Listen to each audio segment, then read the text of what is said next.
7 and 9. So we'll sneak back over here. We're going to cut an inside miter.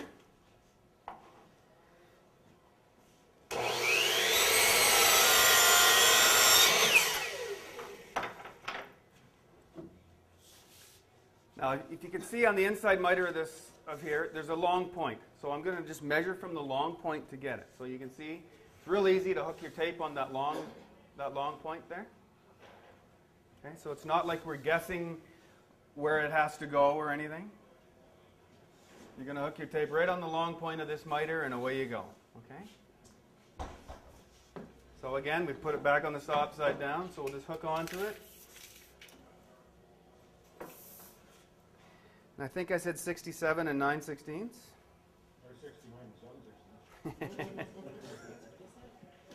I'm not even going to look because I think I'm right. Then you're going to mark it, find where I can see. You're going to miter the other direction.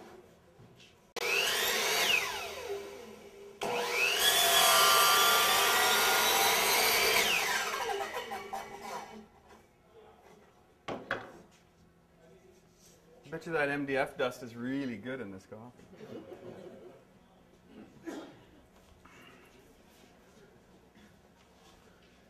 Now this should just fit in there.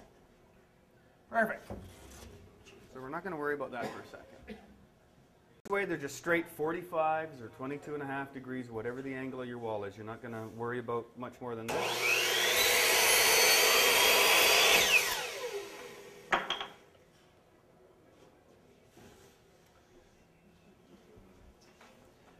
An outside corner is always easiest to go about it this way. Rather than trying to measure and figure it out, once we've got this one up, you set this in the corner, you make sure your miter's decent, you take your tape, your pencil, and you mark your outside corner.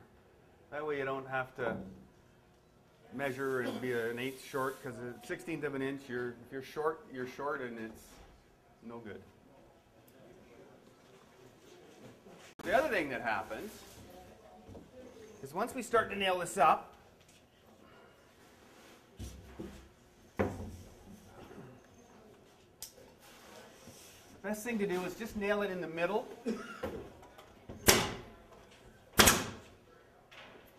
And, oh, thank you. So is there 2x4s above that, though? You don't need to go into a 2x4. Okay. No, you go straight in. You go straight into the drywall, and you got to think about this. You got a crown mold sitting on an angle like this. You got a nail going in straight that way and a nail going in that way. The only way for that to fall off, to come off, is when you pull it, those nails have to literally bend like this and come out. Oh, okay.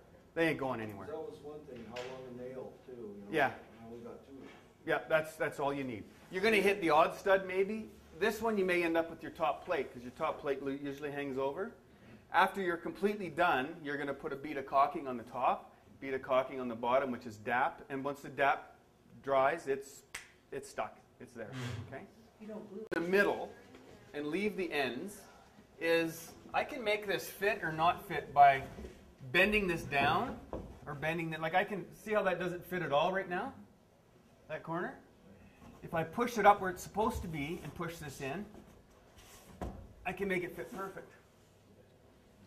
So if you nail it in the middle, maybe come to here and nail it. If you got a big long wall, just leave the ends flopping. When you put your next piece in, then you're going to make that miter correct by moving this up or down, just playing around with it a little bit. Rather than nailing it solid to here, to there, then come the next one in and you go, oh, it doesn't fit very good. If you've moved that molding up a 1/16 of an inch or down a 1/16 of an inch, nobody in the world is going to see it from sitting at your dining room table. Yeah, Oh, I broke the pencil. So when you get your drywall mud on your corners, though, it's it's not flat wall like you have there? That's why you caulk the top and the bottom. You're going to hide that. There's no way you're going to get it perfect because your corners are not 45. Yeah. Right? That's the saving grace with doing primed or MDF or finger joint pine moldings, because you can caulk it. Right? You do an oak, it either fits or it don't. You can't put filler in it. You can't do anything. You can't caulk the bottom of it because so when you're doing oak, you really have to spend a lot more time, and that's, sometimes you end up shaving a little bit off the back of the crown mold and everything. There's a lot more work to it. If we stick this up there now, we have a perfect miter. We'll just give her one of these. I'll just sneak over here.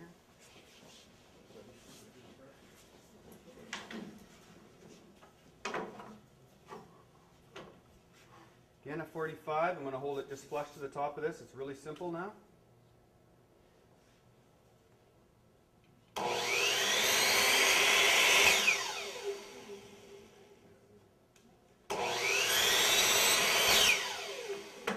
Okay, $700 glasses, and I'm looking over top of them to see the line.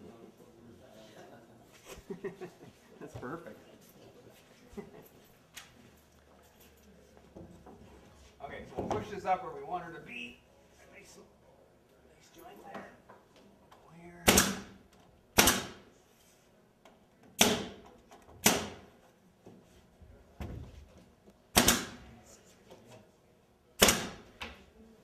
But see, that's what I meant. Smooth, and it just, but this looks simple, easy.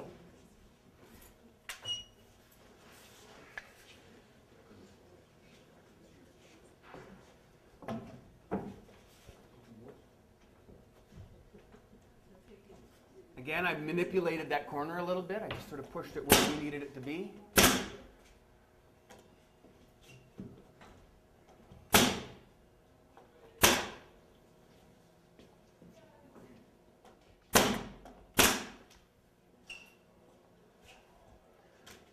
So we've done an inside corner.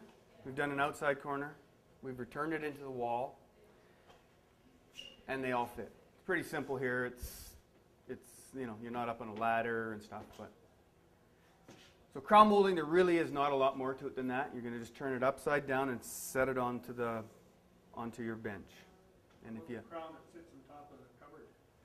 It cuts exactly the same way. Yep. Yeah. What you got to do is you got to, however you want to cut it, or however it's going to sit on your cabinets, is how you have to cut it. So if you move it up 1/8 of an inch this way and cut it, it has to be how you're gonna, how it's going to sit. 3/4 of an inch flat there. Yeah. Yep. Yep.